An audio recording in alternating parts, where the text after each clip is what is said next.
Հարգելի հայրենակիցներ, բարև ձեզ, այսօր ուզում եմ կիսվել ձեզ հետ երկրորդ նախագահ Ռոբերտ Քոչարյանի երեկվա ոդքասթային թողարկման ընթացքում հնչած մի շարք գնահատականների եւ կարծիքների հետ, որոնք ուղղակիորեն վերաբերում են Սերժ Սարգսյանին։ Ես չէի մտնի այս թեմայի մեջ, հաշվի առնելով, որ Հայաստան դաշինքի ղեկավարը իրականում ընտրարշավի մեջ է եւ մենք մաղթել ենք ու մաղթում ենք իրենց հաջողություն հաղթահարելու այդ շեմը, ուստի չենք ցանկանում որևէ կերպ անդրադառնալ մեր գործընկերների ղեկավարի այսպես դիրքորոշումներին, բայց երեք հնչեցին մի շարք արտահայտություններ, մոտեցումներ, որոնք անպայման պարզաբանման կարիք ունեն։ Եվ այսպես հիշում եք, որ Ռոբերտ Քոչարյանը ռուսական հեռուստաընկերությունից մեկին տված հարցազրույցի ընթացքում ասաց, որ փոշմանում է իր այսպես ասած ժառանգորդի հետևորդի ընտրության հարցում։ Դնենք մի կողմ այդ թեմայի ձևակերպումները, ժառանգորդ, հետևորդ եւ այլն, ընդհանրապես պրիեմնիկ, այսպես ասած, թեմայի մեջ ժողովրդավարական ընտրությունների եւ Հայաստանի նորագույն պատմության, նորագույն քաղաքական պատմության մեջ այս թեմաները բազմաթիվ քննարկումների առարկա եղել են եւ կլինեն, թե ով ում բերեց եւ ով ում դարձրեց, ինչեւ է, դրա մասին չէր իմ այսօրվա խոսքը, որովհետեւ Սերժ Սարգսյանը ծիծեռնակաբերդում անդրադարձել էր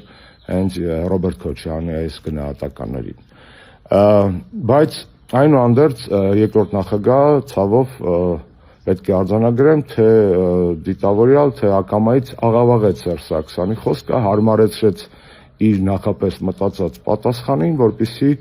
փորձի հակադարձել այն, ինչը ճշմարտություն էր իրականում։ Սերժ Սարգսյանը մեծարգո երկրորդ նախագահ չի մեղադրել ձեզ, որ դուք ձեր շուրթերով չեք խոսել այս 10 տարիների ընթացքում, ինչ նախագահ չեք եղել իր օրոք։ Արձանագրումը շատ պարզ էր։ Այն, որ դուք փոշմանել եք, որ Սերժ Սարգսյանին քաղաքական սատարում եք հայտնել, տարբեր շուրթերից հնչել է եւ վերջապես Սերժ Սարգսյանն ասաց, որ հնչել է ձեր շուրթերից։ Ձեզ ոչ ոք Սերժ Սարգսյանից սկսած չի մեղադրել առ այն, որ դուք լռել եք եւ ուրիշների շուրթերով եք խոսել։ Կան հստակ սիտուացիային հստակ գնահատական է հնչել եւ ձեր պատասխանը մեղմ ասած ոչ միայն իրականությանը չէր համապատասխանում, այլ նաեւ անգամ այդ պարագայում համոզիչ չէր։ Իդեպ այդ նույն անդրադարձի մեջ դուք ասում եք, որ երբևէ չեք ցանկացել 2008-ից 18 թվականներ վերադառնալ քաղաքականություն։ Ցավոք պետք է արձանագրեմ, որ սա եւս իրականությանը չհամապատասխանող պնդում է, եւ դա ես չեմ ասում, դա ասում է օրինակ ձեր երբեմնի աշխատակազմի ղեկավարը Վիկտոր Սողոմոնյանը իր տարբեր հարցազրույցներում, օրինակ մեկը գտա ինտերնետում 2012 թիվ հոկտեմբերի 6, որտեղ նա չի բացառել Ռոբերտ Քոչարյանի վերադարձը։ Նմանատիպ ձևակերպումներ եղել են 2015 թվականի փետրվարի 16-ին, էլի ձեր աշխատակազմի ղեկավար Վիկտոր Սողոմոնյանի կողմից։ Դուք անձամբ դա չեք բացառել 14 թե 15 թվականներին ասելով, որ ձեր քաղաքական վերադարձի համար 3 պայման կա, մեկը օրհասական վիճակն է, մյուսը ժողովրդի պահանջը եւ երրորդը ձեր կամքը։ Փաստորեն երեքն էլ չկային այդ ժամանակ, չգիտեմ ձեր կամքի մասով, օրհասական վիճակ եւ ժողովրդի պահանջ հաստատ այդ տարիներին չկար։ Ինչևէ, այսինքն այս դրվագն էլ եմ ուզում պարզաբանել մեր հայրենակիցների համար, որ Ռոբերտ Քոչարյանի կողմից հնչեցված գնահատականները 2008-ից 18 թվականի իր քաղաքական ծրագրերի հետ կապված, մեղմ ասեմ, լիարժեք չէին ներկայացված երեկվա ոդքասթում եւ հակառակ բաների մասին ապացույցները կան ինտերնետում եւ երկրորդ նախագահի հոդվածների եւ հարցազրույցների տեսքով իր սեփական կայքին երկրորդ կետեմ եւ իր աշխատակազմի ղեկավար Վիկտոր Սողոմոնյանի կողմից հնչեցված։ Շատ զարմացա արգաժան պարոն նախագահ, երբ որ լսեցի, որ դուք չեք սկսել այս թեման։ Կներեք իհարկե, իսկ ռուսական հեռուստաալիքներում դուք չէիք գնացել այդ հարցազրույցի կամ դուք չէիք պատասխանել լրագրողի հենց այդպիսի հարցին, որը չէր ենթադրում հենց այդ պատասխանը։ Ընդհանրապես ասում են ինչից եք փոշմանել, պարոն նախագահ, ձեր կյանքում տարակ բերեցիք ու ասեցիք երևի թե ըստ իրականում ձեր մեջ եկված կարծում եմ խորքային գնահատականը, այլ ընթացիկ քաղաքական կոնյունկտուրայի կամ միջանձնային հարաբերություններից բխող ձևակերպում։ Նորից կրկնեմ, դուք երկուսդ էլ իրար հետ մարտական կյանքի քաղաքական ընկերներ եւ գործընկերներ եք եղել եւ իմ գործը չէ մտնել այդ հարաբերությունների մեջ, ոչ էլ իմ այսօրվա այս վիդեոն կապ ունի մեկ այլ ուղղությամբ ձեր եւ մյուս թիմակիցների Միքայել Մինասյանի եւ իր թիմակիցների փոխհրաձգության հետ։ Սա հստակ կոնկրետ ձեր երեկվա ոդքասթի հնչած ոչ այդքան օբյեկտիվ եւ մեղմ ասած իրականությանը միշտ չէ որ համապատասխանող դիրքորոշումների արձագանքն է։ Եվ այսպես դուք նաեւ բարեկրթության դաս եք երեք փորձում տալա, բայց ողջ արգանքով ձեր անձի հանդեպ, անցած ճանապարհի հանդեպ, երբ որ փորձում եք բարեկրթության դաս տալ եւ միաժամանակ ձեր ոդքասթում օգտագործում եք այդ երրորդ նախագահ արտահայտությունը, դա մեղմ ասած ճիշտ չի։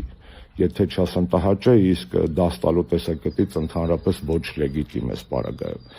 Նաև ակնարկում եք, թե 2018 թվականին ով է բերել Նիկոլին, բերել են, փոխանցել են եւ այլն։ Մենք գիտենք, որ այդ թեզը շրջանառվում է հենց ձեր թիմակիցների կողմից անմիջապես երևի 18-ի վերջից 19-ից սկսած, բայց մի բան եմ ուզում հիշեցնել։ Նախ շնորհակալ եմ, որ ձեր շուրթերից դա հնչում է հիմա, որովհետև այո, մենք գիտենք, որ դա ձեր թիմակիցների մոգոնած թեզն է տարիներ շարունակ մեր վերացեղ շպրտելու։ Բայց ուզում եմ հիշեցնեմ, որ ձեր գրքում, այն գրքում, որը դուք այդքան շատ եք սիրում եւ այնքան հաճախ եք ցիտում, դուք պոստսկրիպտում եւ պոստսկրիպտում գլուխներում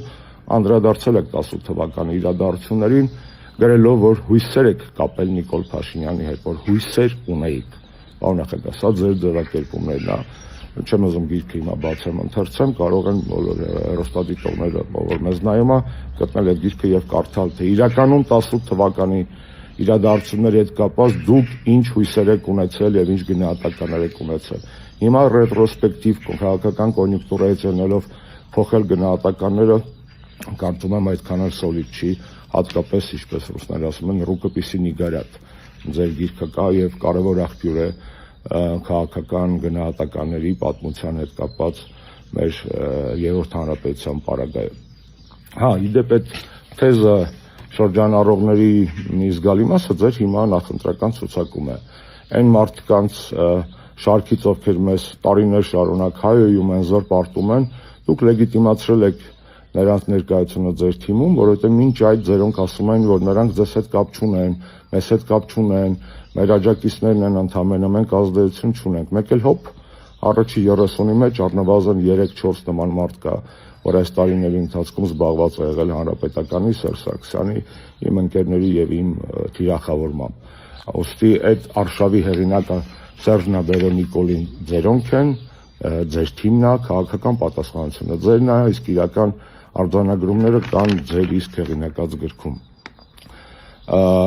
Եվ հա, ես բոլորովին դեմ չեմ քաղաքական, այսպես ասած, կոմպարատիվ քաղաքագիտությանը, բայց սրամնիցնի պոլիտոլոգիային, բայց այնուհանդերձ ուզում եմ ձեզ հիշեցնել, քանի որ դուք սիրում եք կարդալ նաև անգլալեզու աղբյուրներ, միջազգային աղբյուրներ, չգիտեմ ինչով է պայմանավորված հիմա այս կամ այն տասնամյակը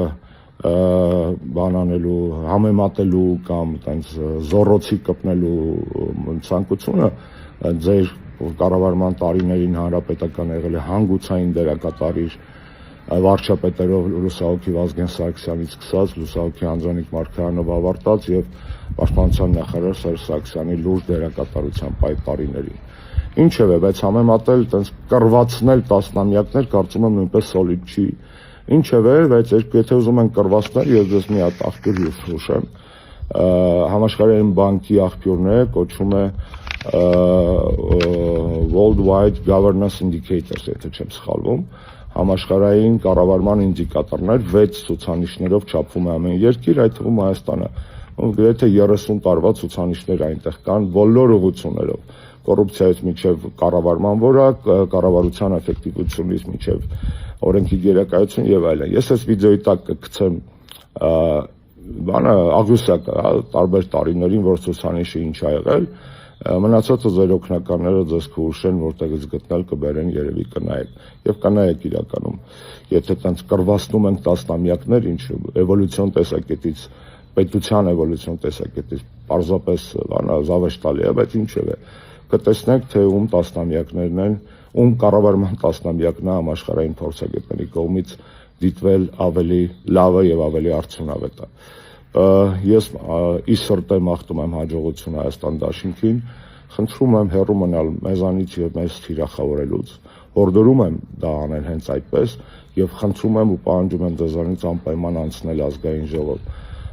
Մեծարգո երկրորդ նախագահ ձեր տիխմում կան նաեւ շատ հայրենասեր ազնիվ կարգին մարդիկ, տղերք եւ աղջիկներ կներեք այսպիսի ֆամիլիարության համար, որոնք արժանի են հաջողության, չհիասթափեցնեք իրենց նախ եւ առաջ։ Հաջողություն ձեզ։